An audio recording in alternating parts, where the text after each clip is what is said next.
Hello,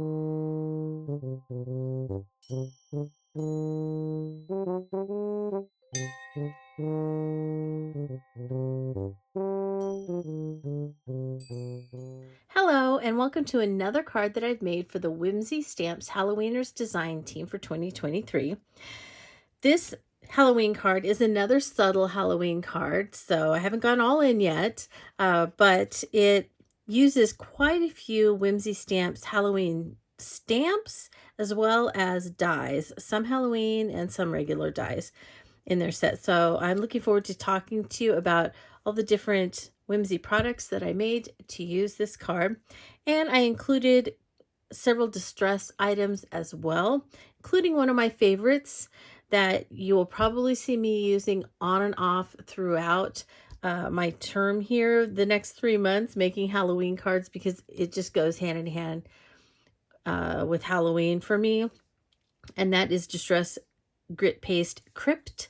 It is a seasonal product. I absolutely love it. And it dries and it looks kind of like stone. It has these little flecks in it. Gives a lot of texture. And I just love it. So I used it just a little bit on this card to give it a stone texture on the outside and also a rusty texture to the top of the lid here. So when we come back at the end after the tutorial, I will talk about that, and I'll show you these in more detail at that point. So let's go ahead and get started making. For today's card, you're going to need quite a few things from the Whimsy Stamps product line.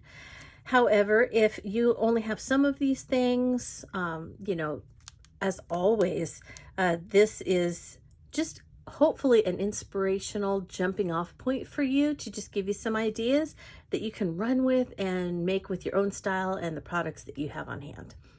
Now for me, I am going to begin with this Goth Skulls background. So this is a red rubber stamp, which I love red rubber stamps. And this is a nice large one. I used this on a card last year and really liked the way that it's stamped out. So I'm going to use it this year. I'm going to stamp it out and then die cut it so that it looks like the skulls are all in the mason jar die. So this is the mason jar die set, and I'm going to be using the jar and the lid. I'm not going to be using the label or the tag. For the label, I want to use the Dracula's Coffin die set. And this die set comes with quite a few things, but I'm going to be using the small skull, the small bones, and the large tombstone on here. So I'm going to use the large tombstone as the label on this because I think it will give more room to see the skulls that are in the jar. I felt like this label was taking up a lot of space and that you really wouldn't see what was in the jar. So that's what I'm going to do for the label. And then these bones and the skull, I'm going to put on the label up here. And below it, I'm hoping this sentiment will fit. That's the spirit. I really hope I can fit the that's the spirit onto that tombstone. I think it's going to be really, really close. So I really hope I can fit it on there, because I thought that would be perfect to fit with the bones in the mason jar. That's the spirit kind of thing. Also the small bones, I thought they would fit on this label or lid, and I thought that might make kind of an interesting addition as well. So I may put the little small bones on the lid of the jar too. All right, now for the card base, I am going to use a regular card base, but I don't think with all of this going on, I'm going to have a lot of time to do an inky background. I think that's going to take too much time. So I thought I would just go with paper background. And so I pulled from the farmhouse and mix and match neutrals. I'm not sure which is going to work best for me, but I will say that I think that the farmhouse would be fun to use with it because it is a mason jar. And so I think that pairs really well with it. And so I may use, I'm kind of leaning towards using some background paper from the farmhouse for this project. That paper is going to be cut using the notched rectangle die set. And then The card base will be underneath in probably either cream or black or something like that to go with it. So these are the products I'm going to be using to make today's card. And this is a card that I had planned, not to this detail, but had generally planned it out last year. And I saved the general plan and redrew it for this year so that I could kind of see what I thought and try and decide, you know, if it was going to work out for me. So this is the plan. I know you've already seen it, but this is what I have in mind. So I'm going to get started making. I'm going to invite you to come along and let's make a Halloween mason jar. I'm going to start off stamping the Goth Skulls background onto the smooth side of a piece of distress watercolor cardstock. And so I'm not putting this in a stamp platform or anything like that. I'm just laying it down on my surface. I'm going to begin by inking it up, kind of down the center here where the paper is going to go, with Vintage Photo. And then I'm going to add in a little bit darker ground espresso. This is archival ink, so this is a permanent waterproof ink, because I'm going to be putting some, I'm just kind of tapping this darker color. You can even do a little of kind of that on there. Just kind of swiping it a little here and there. Now let's see what that looks like. So again, I'm putting the smooth side down onto it. Don't need for it to cover the whole thing because I'm going to be die cutting this. And then I'm going to use this is a little stamping tool that my dad made me. So I'm holding it in place at the bottom. Now I'm going to hold it in place at the top, and I'm just going to run this. It's a flat surface, so it should help the paper come in contact evenly there in the center. So you can see it has felt on the bottom, and it's just kind of one of those corner pieces with an old vintage door handle. So I don't know what you have that you like to use, but that kind of works for me. All right, so you can see that it is very distressed looking, and I like that it's not completely the warm Vintage Photo. It has some of that in there, but it also has some of the darker ground espresso throughout. So I'm going to dry this, because it's important that it is dry for the next portion. So I'm going to dry this, and then when I come back, we will color it with some distress stain. All right, so I'm going to go ahead and stain this, and I think I'm going to go with old paper. I tend to usually always go with the antique linen, but I think I want my skulls to be a darker old gray green color. Yeah, I think that's going to be great. And then that little bit of brown from the brushed corduroy. So brushed corduroy is just kind of a warm, it's got that warm tea tone to it.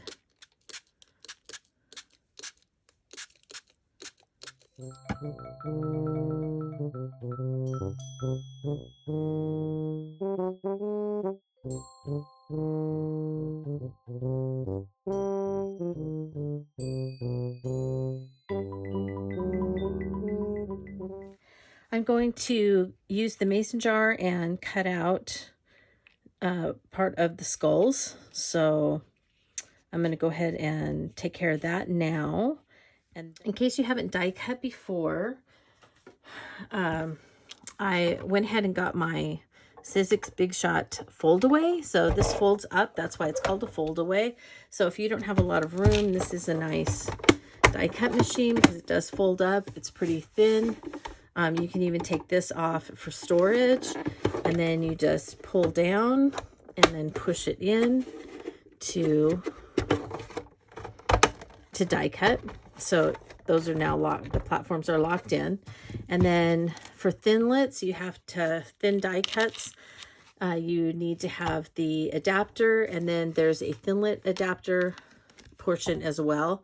that goes on it. And then I put one of my die cut plates that I cut into. I put the paper on that. I put this where I want to cut the skulls out. And then I have one that I don't cut into that I usually use as either my base plate or the top plate on the side that doesn't have the blades. So the blades are facing down on the one that I cut into. It just keeps the these plates flat a little bit longer. They are expendable, so you do have to replace them quite a bit, but then you just run it through. And there we go. So that's all you have to do. So here's my sidekick, and I'm working on a mat, so I just push it down and then it stays in place.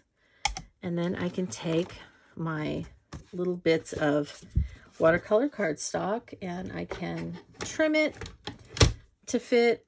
I'm just going to use my scissors instead of getting my trimmer out. I'm going to put it on one of the plates. I'm going to take the lid.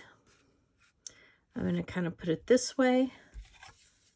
And then I'm putting it back from the little lip there, because if you put it clear up to the front when you're cutting on the sidekick, sometimes it will not go through. So, and it just slides right through. And there you go. It's that simple. Okay, and then I'm going to go ahead and take these out, and I will be cutting several of these little bones to go across on the lid, and then some to go on the tombstone and cut out the tombstone. So I'll be using the same technique. You don't need to watch me do all that. Well, I'm very sad to report that since my last check-in, there have been 2 casualties. So right after I turn off the video showing you how I cut the jar lids with the Sizzix Sidekick, a spider, which it was a big one to me, but probably to the most of the world, it was minute. It's about a ½ an inch big, and it landed right here on my work surface, and it made a loud landing sound. So it sounded like it was a lot bigger than it was, but it landed on my work surface and made a loud splat sound as it landed, and then it startled me. And I'm afraid of spiders and have been since I was little. I got that from my mom, who, if she's watching, will find this next part quite amusing. I have been working really hard on overcoming that fear to the point that I have been actually escorting some spiders out of my house recently. And with all the rain and everything, we seem to have a whole bunch this year. So I've been doing really good. And so I was going to take the little guy, even though he startled me, and I was going to try and get him in that splat box and escort him outside and hope that he didn't run all over and come at me in the splat box. But he ran under my media mat. And so I moved out of the way as fast as I could, and then grabbed the splat box, and then he ran out at me. And so I was trying to get him out from under here without using my fingers. So I was using my stuff like this to try and lift it up, and I couldn't find him anywhere. He wasn't at all under the media mat. And so then I started looking over here where you can't see, but I have a lot of, you know, dies and the stamps and all that stuff kind of piled up over here. And so I started using, you know, one of these to lift those up and look and look and look. I could not find him anywhere. I didn't know where he went. And so I kept looking. I finally found him under a pile of the dies over here, and he looked like he was kind of, you know how they curl up with their legs, like he was hurt. So he was still moving, but his legs were all curled up. And so then I'm telling you, Mom, if you're watching, I actually did this. I apologized to it because I was like, oh no, now I have to put it out of its misery instead of take it outside. So I apologized to it, squished it so it wouldn't, you know, be in misery. And so that was the first casualty. So then as I was getting over that, and I kept thinking that I was seeing spiders jumping at me after that, I was cutting my dies so that I could have the little skull, the little bones, and the tombstone for the label and all of that. And as I was cutting apart with my wire cutters, the little bones went shooting across. I don't know how this is possible, but they went shooting across my studio and landed behind a bookcase that I cannot move. And I don't want to take all the stuff out of the bookcase so that I can kind of maybe look back there, because now I'm all freaked out about spiders. And I'm absolutely positive there's got to be spiders back behind there. So that's the second casualty, the little bones. So I'm not going to have little bones on this.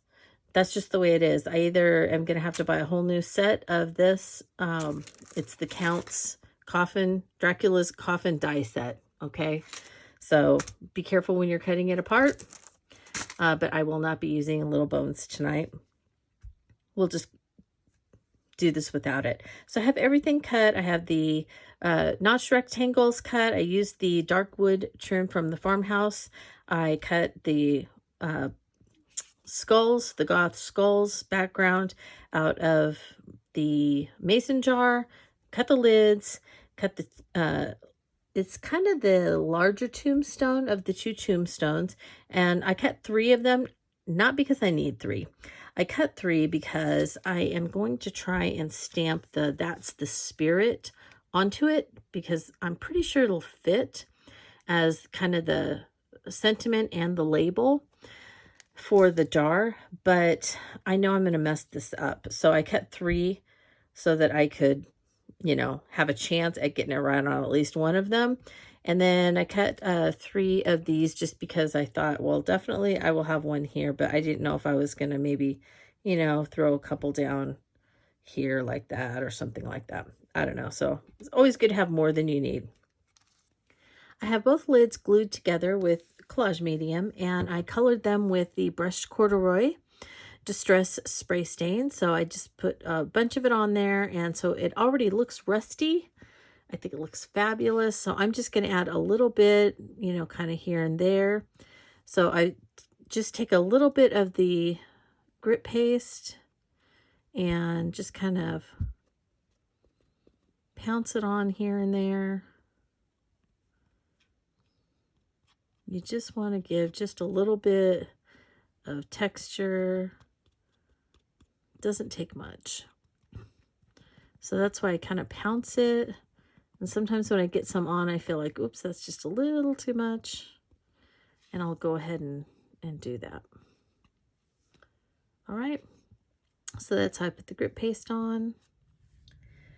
The current update is that I wanted you to see the grit paste. I added the little line on the mason jar die that kind of goes across here. So I cut that extra piece after I put the grit paste on because I decided I wanted that detail. And so then I added another additional little layer of grit paste on there. So it is still drying, but you can see that it picks up that color of the distress stain. And so there isn't a lot more that you need to do to it. This jar, I wanted it to look a little more like, you know, a glass jar. So I put a layer of distress collage medium on it, and I just ran my finger over it like this to smooth it out. And so you might be able to see kind of where I did that, but I wanted it to be just not too shiny, but a little bit shiny compared to the rusty lid. And I have just kind of gone along and done this. I am going to pop it up so that it has a little bit of dimension on the back there. And then I was working on the label and decided that I colored it with a little bit of distress spray stain in pumice stone, and then added just a tiny, tiny bit of the brushed corduroy on there. But I just felt like it's still very plain, even with the little skull. And for the skulls, what I did was, instead of saving the eyes and the nose and then trying to fit them back in, I just used the extra tombstones, sprayed them with pumice stone, dried it, and then just by hand cut out a little bit of that to go behind each one. See, I just feel like this is still kind of plain. So I went through my Whimsy Stamps, and I found this one. This is the Grave Epitaphs. And so I thought I would use maybe a couple of the cracks and then maybe see what fits at the top. Like maybe this little thing could be going upside down at the top. So anyway, there are several things that I can put on here, and so I think I want to just decorate this just a little bit before I put this all together. So you can see the grit paste dried. I think it looks rusty and crusty. I'm just going to leave it as is. Sorry. There you go. Hopefully you can see that. I like the way that this turned out with the stamping. Did that little bit of leaf from the Grave Epitaphs. There's just that little bit of a leaf right there. And then the leaves at the bottom that I feel like they went together kind of. So I like the way that that turned out. And then just subtly in the background, I did stamp some of those cracks with Distress Archival Hickory Smoke and attached it with the skull. I think this looks good. I didn't feel like this was thick enough so that it's going to stand out. So I did cut another piece out of black craft stock. And so I'm just going to attach it on there. And I feel like that's going to give it just a little bit of dimension and pop it up a little bit off of that background piece. As you've already seen, here is the finished product. It looks a lot different than I had planned and sketched out. And mainly, I think that's because of the little scare that I had in the middle. I have to tell you, throughout the rest of this card, making this card and the tutorial, I have been so jumpy at every little thing that, you know, like falls off my desk and hits my foot or whatever. I have just been jumpy. So anyway, let's talk about some details that now that you see the finished product. So I sewed around the outside. That's where we left off. I was going to sew around the outside, and then I was just going to layer everything on. And so I did do that. And as you can see, I didn't do any of my really messy stitching like I normally do. I did just a straight stitch all around the edges of it and pulled the threads through onto the back and just glued it onto the card base. So I just think it gives it just that little bit of finish that it needs. And it's not perfect, which goes with my Halloween stitching feel, you know, to have just some little errors here and there to make it look old and not perfect. I like that. But then I used that grit paste that I talked about in the beginning. I really just love this so much. And it just takes a little bit on your finger to kind of spread around. And that's what I did here. I just put some on my finger and I just spread it around on the card where I had sprayed some pumice stone.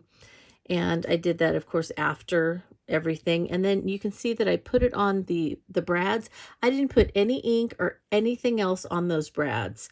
They're just kind of a dark copper brad. But yet look at how just that little bit of grit paste makes them look gold. Isn't that cool?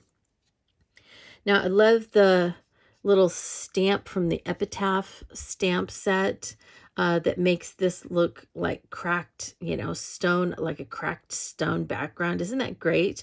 Just so simple, such a simple stamp, but really works well. And then I love all the little details that you can get from that stamp set. I think it's a great stamp set to have on hand, especially for Halloween, because there's so many little bits of that Epitaph stamp set that you can use all season.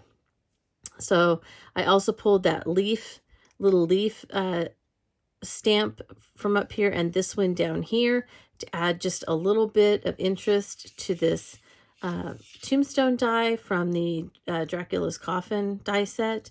And then that Spirited Sentiments, that's the spirit to go along with all the skulls in the mason jar, and then the skull on the front as part of the label, and to give it a little detail. I think this wood grain from the farmhouse paper is just a great dark background.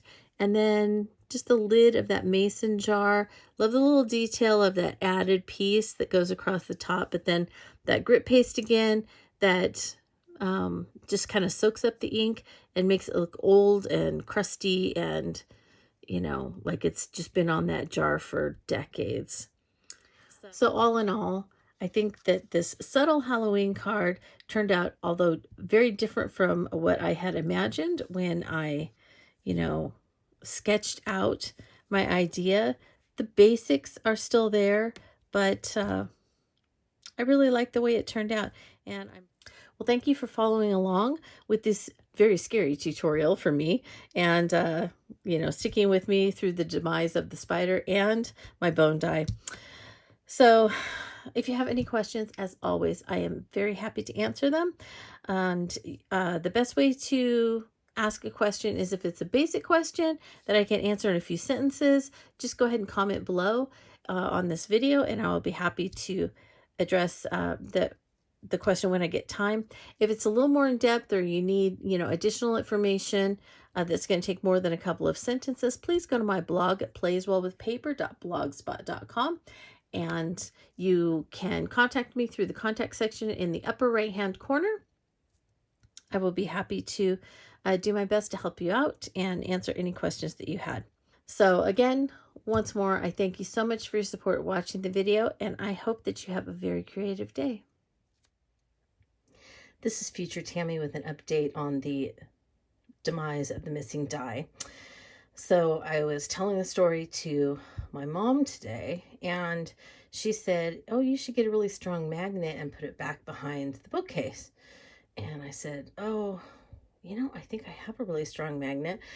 And a few months ago, I bought 2 of these, and I got them stuck together and for my stamping platform, and I could not get these bar magnets apart. My husband had to take them apart, so I was like, oh, I know they're really strong. So I attached it to a dowel that I used for a recent project. I had some dowels. I taped it on there, and then I took everything out of the bookcase, which I'll show you in a picture here. It has all my big professional dies that I got when my scrapbook store went out of business. And so I moved all of them and stuck this back there, and look what I got. Yeah, I went fishing and I found it. So now I don't have to buy a new set, and I didn't even have to move the bookcase. So thanks, Mom. That's been solved. Anyway, just thought I'd update you on the demise of the crossbone die.